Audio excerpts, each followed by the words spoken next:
Bonjour à vous, ici Stéphanie de Comment sauver mon couple. J'espère que vous allez merveilleusement bien aujourd'hui.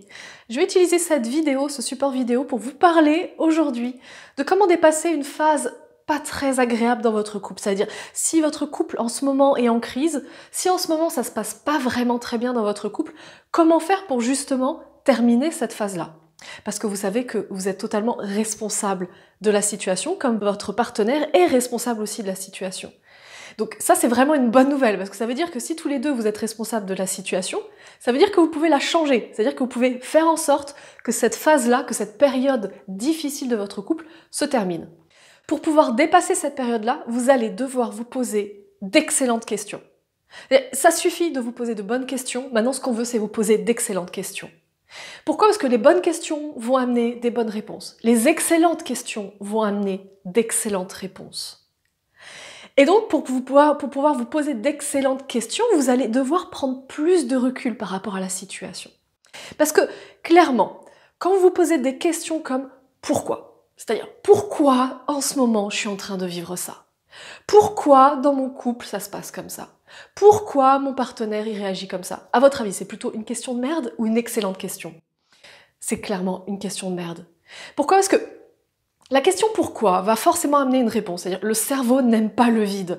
Le cerveau va toujours répondre à vos propres questions. Donc quand vous vous demandez pourquoi ça se passe comme ça dans votre couple, votre cerveau il va vous trouver tout plein de réponses. Parce que je ne suis pas assez intelligent, parce que je ne suis pas assez courageux, parce que ce n'est pas le bon partenaire, parce que je n'ai pas fait ce qu'il fallait faire, parce que je ne suis pas assez doux, assez... tout ce que vous voulez. Vous pouvez mettre tout ce que vous voulez derrière, ce sera jamais la bonne réponse. Puisque la question pourquoi n'est pas une bonne question. Une meilleure question que pourquoi, c'est comment. Parce que pourquoi, en fait, votre cerveau va créer plein de réponses à ça et vous n'allez rien pouvoir y faire de derrière. C'est-à-dire, une fois que le passé est le passé, les choses sont passées, en ce moment même dans votre couple ça va pas bien, c'est l'état actuel des choses. C'est-à-dire, ce qui est passé, vous pouvez pas le changer. Et le pourquoi est axé sur le passé.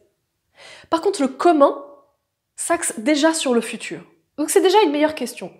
Comment je pourrais améliorer mon couple? Comment je pourrais faire en sorte de m'investir plus? Comment je pourrais faire en sorte de créer plus d'amour dans mon couple? C'est déjà une meilleure question. Parce que votre cerveau va forcément vous trouver des réponses, puisqu'il est câblé pour vous trouver des réponses et qu'il déteste le vide, et il va vous trouver des réponses comme « tu pourrais par exemple développer plus de douceur. Tu pourrais par exemple lâcher prise sur certaines choses. Tu pourrais par exemple ne plus chercher à avoir raison lors des dernières engueulades et plutôt chercher à être heureux en couple. » La question « comment » est une meilleure question, bien meilleure question que la question « pourquoi ». Donc commencez à insérer des questions avec le mot « comment », le mot interrogatif « comment » pour pouvoir avoir de meilleures réponses. Mais ensuite, il y a des questions encore meilleures que « comment ». Ça va être des questions du type « que dois-je comprendre dans cette situation ? Que dois-je percevoir dans cette situation ? Il y a quelque chose qui est juste dans la situation qui vous arrive. Si vous êtes en train de vous engueuler, si vous êtes carrément en train de vous insulter, bah vous savez quoi? Il y a quelque chose de juste quand même dans la situation.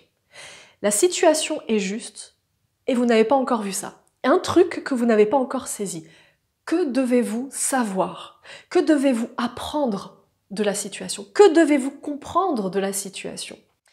Pourquoi? Parce que si vous aviez un couple déjà qui s'entendent très bien, c'est-à-dire un couple où la communication est au top, ça veut dire que vous seriez, que vous feriez ou que vous ayez déjà tous les trucs qu'il faut pour justement avoir ce type de couple. Mais sinon, votre couple, vous voulez une communication au top. Vous voulez pas des phases un peu compliquées. Vous voulez justement une phase, que ce soit de communication ou d'amour au top. Vous avez vraiment cette sensation de connexion incroyable avec votre partenaire et tout se passe bien et vous vous comprenez. C'est-à-dire, vous parlez et vous vous comprenez mutuellement. Si vous voulez vraiment cette phase-là, mais que vous ne l'avez pas encore, c'est qu'il vous manque quelque chose en fait. Il y a un truc que vous n'avez pas compris. Il y a quelque chose que vous n'avez pas encore perçu. Donc ça veut dire que la situation actuelle, telle que vous la vivez aujourd'hui, est juste. Pourquoi? Parce qu'elle vous permet de vous donner justement ce qu'il vous manque pour atteindre ce que vous voulez. C'est-à-dire, si votre couple n'est pas au top en ce moment, c'est parce que vous avez besoin de quelque chose en ce moment même dans votre couple. Et c'est pour ça qu'il n'est pas au top. Pour pouvoir justement devenir la personne que vous avez besoin de devenir, faire les choses que vous avez besoin de faire pour pouvoir créer justement une situation merveilleuse, c'est-à-dire une situation constante dans un couple, avec un couple extraordinaire. Donc des meilleures questions vont toujours être quelque chose comme « Et si c'était simple, comment ce serait ?» Tout de suite, on a des réponses qui deviennent incroyables. « Et si j'avais une baguette magique, maintenant tout de suite, qu'est-ce que je ferais avec ?» Et ça devient incroyable parce que la baguette magique va jamais vous dire « Ok, j'efface le mari, j'efface la femme et puis j'en mets un autre. » Ça va jamais dire ça. « Ok, si j'avais une baguette magique, peut-être que je ferais les choses différemment. Peut-être qu'en fait, je m'y prendrais différemment. Peut-être que je relâcherais la pression que je me mets au boulot qui fait que je la porte avec moi, cette pression, quand je rentre chez moi et que je la déverse sur mon partenaire. » Vous allez avoir des réponses qui sont uniques, qui sont individuelles, qui sont uniquement pour vous, mais qui sont extraordinaires.